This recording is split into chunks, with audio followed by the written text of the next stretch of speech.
अंतरीचे गुण असते आई आणि ईश्वरीचे रूप असते आई. असे कविता संतोष व सविताची आई शोभा नाईककर यांच्या एकाहत्तरी. आज एकाहत्तर निमित्त त्यांच्या घरातील सर्व नातेवाईक या ठिकाणी आलेले आहेत. त्यामध्ये त्याचे जावई असतील सुशील आहेर, संतोष साळुंके, त्यांच्या सुनबाई असतील त्या US आलेल्या आहेत, स्मिता रायकर, अनया संतोषची मुलगी, तसे ईशा. या सर्वांबरोबर एक वेगळं मायेचं नातं आणि एक वेगळं गुंफण या ठिकाणी झुकलेलं आहे. मला वाटतं 2-3 दिवसामध्ये कवितेचं वजन जरा कमी झालं असेल. आधी फोटो झाले का रे, बॅनर झाले का रे, कविताचा संध्याकाळी फोन.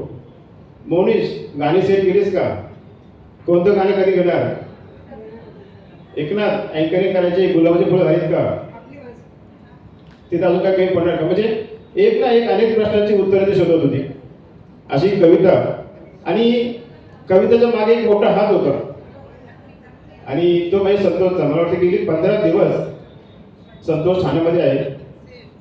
संतोष ठाण्यामध्ये आहे हे सांगावं लागतं, कारण 1997 साली संतोषने आपलं शिक्षण पूर्ण केलं व पुढील शिक्षणाने तो अमेरिकेत गेला. बघा, एक वेगळं नातं असतं, एक वेगळी जडणघडण असते. संतोषमध्ये संस्कार होते ते म्हणजे भारताचे, ते म्हणजे महाराष्ट्राचे, ते म्हणजे पुण्याचे. कारण संतोषचं आजोळ हे पुण्याचं, संतोषचं आजोळ राजगुरुनगरचं, संतोषचं गाव राजगुरुनगरमधील पाबळे इथलं.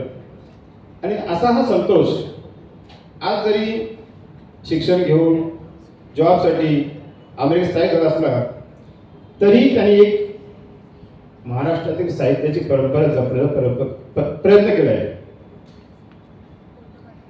त्याची काही इच्छा होती की मी एक शो इथे करणार आहे आईच्या वाढदिवसाला, एक आगळा वेगळा शो.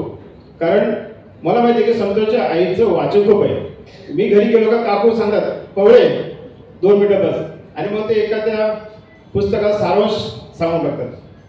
पण तुला माहिती आहे का आपल्या आळंदीला हेही ग्रंथ मिळतात.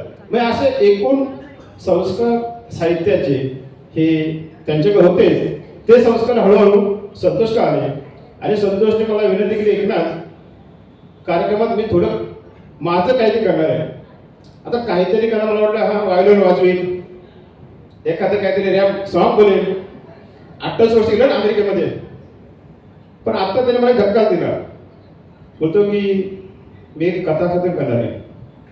बोल बा, कथाकथन, आणि तेही मनातली गाणी आणि गाण्यांच्या आठवणी. म्हणजे बघा, 28 वर्ष जरी जो माणूस अमेरिकेत गेला असला तरी त्याची नाळ जी आपल्या महाराष्ट्रात आहे, जी पुण्यात आहे, ती अजूनही तशी टिकून आहे. संतोष, या संतोषात जोरदार टाळा. आणि मला वाटतं संतोषने आता पुढील कार्यक्रम आपल्या हातात घ्यायला हरकत नाही. कथाकथन संतोष रायकर, मनातली गाणी.